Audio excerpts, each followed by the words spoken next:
Certaines vidéos dévoilent à quel point les futurs possibles dans le jeu de cartes de l'avenir de l'humanité pourraient être positifs. Une façon de faire le plein d'optimisme. Mais celle-ci ne fera pas partie de cette catégorie. Malheureusement, dans le deck, il y a quelques cartes qu'il vaut mieux ne pas tirer. En effet, nous allons parler de la deuxième chose qui me terrifie le plus concernant le futur. Je veux parler des risques de catastrophes biologiques planétaires, ou biorisques planétaires comme on dit, dans le jargon des gens qui flippent grave.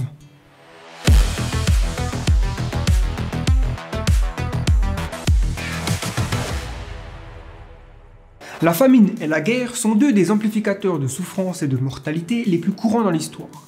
Quel est le troisième? Les épidémies, bien sûr. Pas pour rien qu'ils font partie des cavaliers de l'apocalypse. Non, ce n'est pas un groupe de death metal. Ah bah si en fait. Le terme catastrophe planétaire est généralement utilisé pour se référer à un événement qui affecte négativement l'humanité à l'échelle mondiale et réduit durablement les trajectoires positives vers l'avenir. Si la catastrophe mène à l'extinction, on parle de catastrophe existentielle. Selon cette définition, une liste diversifiée d'événements pourrait constituer des catastrophes planétaires, telles qu'une guerre mondiale nucléaire, un impact d'astéroïdes ou des pandémies. Dans ce cas, on utilise le terme catastrophe biologique planétaire ou biorisque planétaire, car c'est toujours sympa de raccourcir les termes. On parle beaucoup des maladies d'origine virale actuellement. En fait, il y a plus de diversité dans les types de micro-organismes qui peuvent causer des épidémies. Voici Diane Le Tourneur, doctorante en microbiologie. Elle sensibilise sur le sujet des biorisques avec l'association Efficience. On a les bactéries qui peuvent causer la tuberculose, la lèpre, la peste. On a également des épidémies qui peuvent être d'origine parasitaire.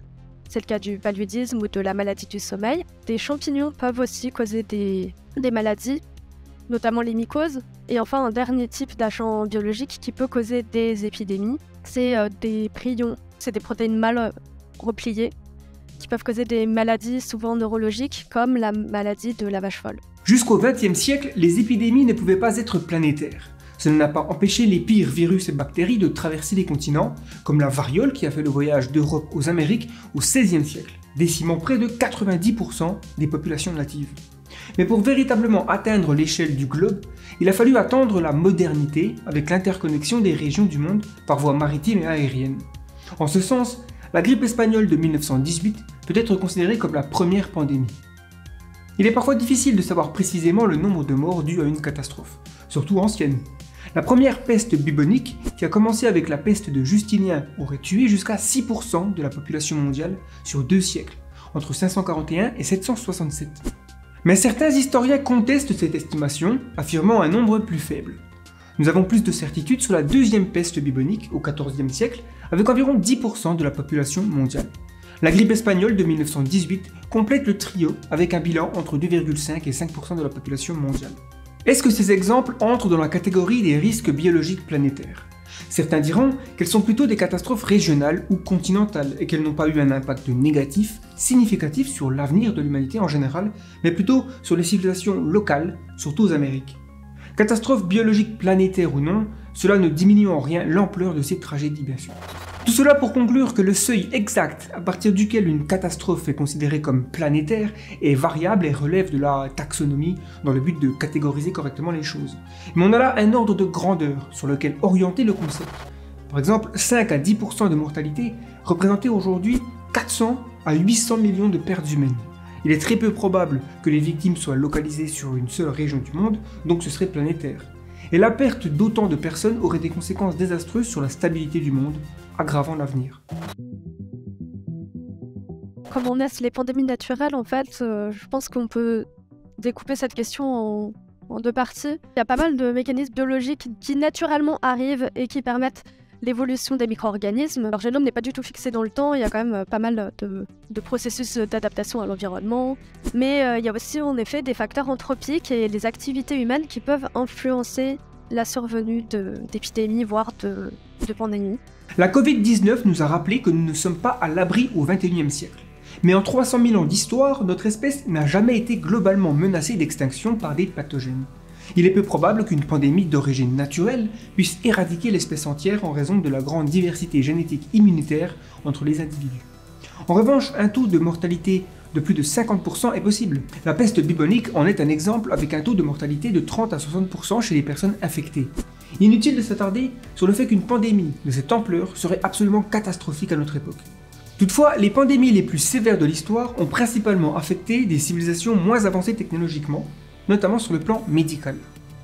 On peut donc dire que les biorisques planétaires sont atténués par une meilleure hygiène, les avancées thérapeutiques telles que les antibiotiques et les vaccins, une meilleure surveillance internationale et une compréhension avancée des mécanismes de transmission. En revanche, certains aspects de la modernité augmentent les risques. La déforestation augmente les interactions avec les animaux sauvages, le changement climatique modifie les zones d'émergence des maladies infectieuses, la perte de biodiversité réduit le nombre de cibles pour les vecteurs de maladies tels que les moustiques, et il y a une exploitation animale plus importante dans des conditions déplorables. Les crises sanitaires actuelles sont le fruit de l'Anthropocène. Si on regarde les maladies émergentes, en effet, qui sont plus récentes, on a 75% d'entre elles qui sont des zoonoses, donc de franchissement de la barrière d'espèce de l'animal vers l'humain. On a une augmentation de l'urbanisation des échanges qui, pour n'importe quel type de maladie, que ce soit des zoonoses ou pas, fait que les foyers se développent plus vite et également on a plus facilement la création de nouveaux foyers infectieux dans des zones géographiques éloignées. Bien sûr, comme si la nature ne nous envoyait pas déjà suffisamment d'obstacles, l'humanité a inventé les biotechnologies. La découverte de l'ADN en 1953, le Human Genome Project dans les années 90, l'édition génomique CRISPR-Cas9 dans les années 2010, la biologie synthétique, tout cela rend possible la modification de certaines propriétés des pathogènes. Par exemple, un virus doté d'une virulence et d'une transmission accrue. S'il venait à être accidentellement ou délibérément relâché, cela pourrait conduire à une catastrophe biologique planétaire sans précédent dans l'histoire. On appelle ce type de risque une pandémie artificielle.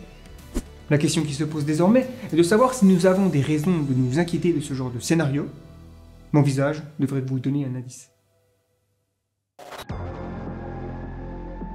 Je dirais qu'une pandémie artificielle, c'est une pandémie causée par un agent biologique issu d'une fuite de laboratoire, soit involontaire, soit bioterroriste. Et donc avec cette définition, l'agent biologique, ça peut être virus ou bactérie, soit OGM, donc organisme génétiquement modifié, soit c'est un agent biologique non modifié en laboratoire, mais qui fuite d'un laboratoire. On pourrait dire que les pandémies artificielles sont le revers de la médaille de la biologie de synthèse, qui vise à concevoir, construire et modifier des systèmes biologiques complexes, souvent dans un but thérapeutique, comme la production de médicaments. Par exemple, la création de cellules synthétiques capables de produire des protéines médicinales telles que l'insuline. Aujourd'hui, des recherches appelées gains de fonction sont menées et elles portent bien leur nom. Elles consistent à conférer des nouvelles fonctionnalités à des organismes, souvent des virus ou des bactéries. Il ne faut pas avoir de théorie du complot partout, les laboratoires n'ont aucun objectif malveillant en vue de créer une super arme biologique. Il s'agit plutôt de ce qu'on appelle une recherche à double usage présentant des risques. Pour reprendre la définition de l'OMS, elle définit les recherches duales à risque comme des recherches en sciences de la vie qui sont effectuées dans une perspective d'amélioration de la santé publique, mais qui pourraient être appliquées de manière nuisible, soit parce que des personnes malveillantes pourraient en faire un mésusage, soit parce que leur dissémination dans l'environnement par fuite de laboratoire involontaire pourrait avoir des effets délétères sur la santé humaine, vétérinaire ou même sur la santé du règne végétal par exemple. Les recherches sur le gain de fonction, considérées comme à haut risque, visent à accroître la virulence, la contagiosité ou la gamme d'hôtes des agents biologiques. Et cela soulève immédiatement une question dans l'esprit de nombreux individus. Mais pourquoi faire ça ? Donc les principaux objectifs, en effet, c'est d'anticiper les futures pandémies, c'est-à-dire d'anticiper l'évolution des virus pour voir comment ils pourraient devenir plus dangereux pour l'humain et donc d'avoir plus de connaissances pour faire plus rapidement des traitements, si jamais ça arrive vraiment dans la nature. Et ça, c'est un argument qui se tient parfaitement, mais où il y a quand même des détracteurs qui soulignent qu'il y a énormément d'évolutions possibles des virus et que c'est pas sûr que la balance bénéfice-risque vaille la peine avec ce genre d'expérience si jamais ça permet de découvrir que quelques variants parmi peut-être des milliers possibles dans la nature. De plus, les résultats de ces recherches sont souvent largement accessibles via des publications académiques, ce qui répand dans le monde des informations à double usage et qui pourraient tomber entre les mains de personnes mal intentionnées. On utilise le terme info-hazard pour décrire cette situation.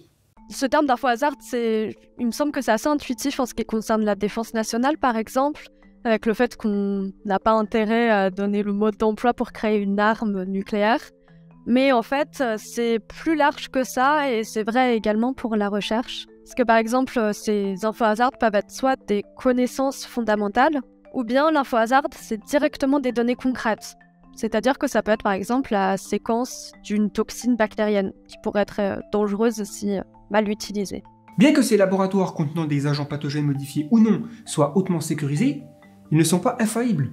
Les fuites de laboratoire représentent donc l'une des voies pour entraîner une pandémie artificielle. L'autre voie concerne davantage le bioterrorisme et repose sur la réduction des barrières d'entrée à la biologie de synthèse. On assiste à une sorte de démocratisation des outils de la biologie moléculaire, sachant que les prix de synthèse d'ADN ont diminué d'un facteur 250 en 10 ans entre les années 2000 et 2010. Donc on peut s'attendre à ce que ça diminue encore les prix et que ça devienne de plus en plus accessible de commander comme ça de l'ADN synthétique. On a d'un côté une augmentation des capacités techniques et des connaissances scientifiques permettant de modifier des pathogènes. De l'autre côté, l'accès à ces connaissances et leur coût diminue, ce qui abaisse la barrière d'entrée. En d'autres termes, la modification d'un virus devient plus facile et plus accessible au fil du temps. Si l'on se projette, est-ce que cette tendance nous mène vers un monde où n'importe quel étudiant en licence de biologie pourrait accroître la virulence du virus de la grippe lors d'un projet de fin d'année ?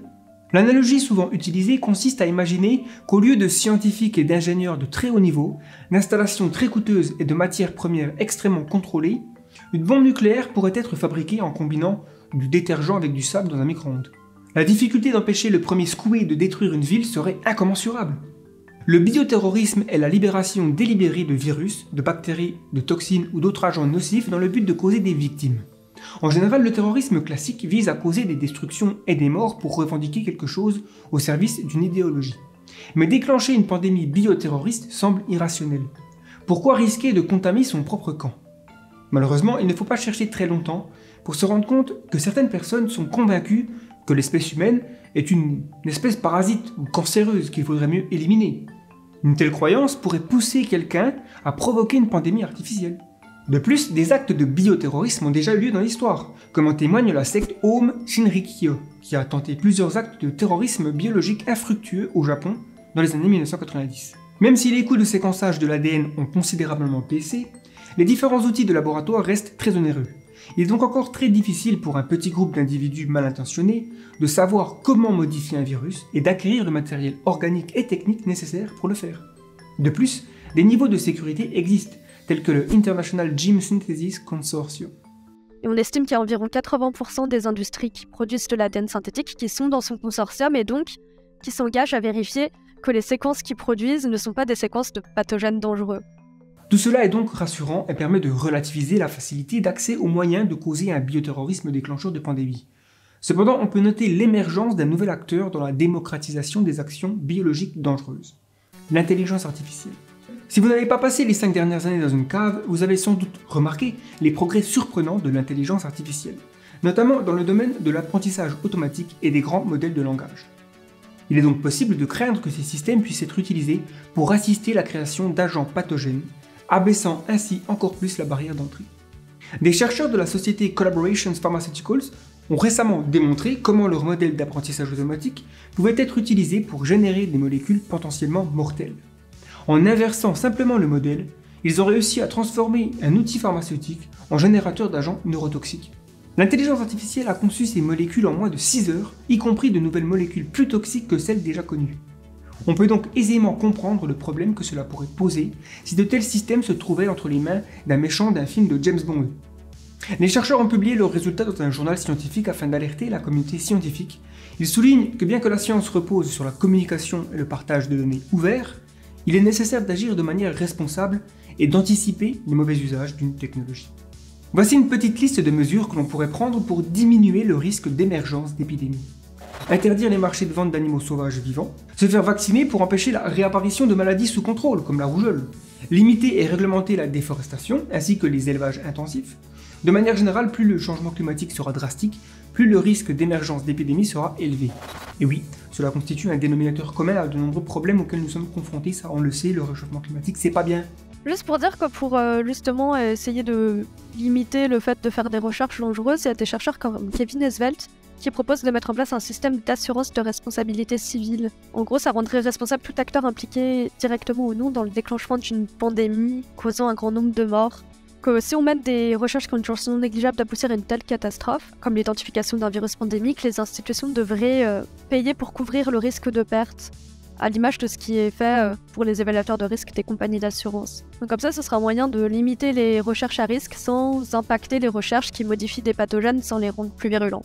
Il existe une pléthore de solutions à considérer, au point de se demander s'il serait possible d'envisager un avenir où l'humanité serait immunisée contre les biorisques. Est-ce si farfelu que ça? Je pense essayer de répondre à cette question et d'en discuter dans une prochaine vidéo.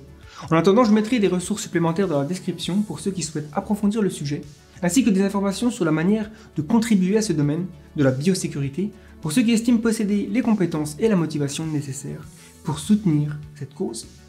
En attendant, je vous dis à la prochaine. Au revoir.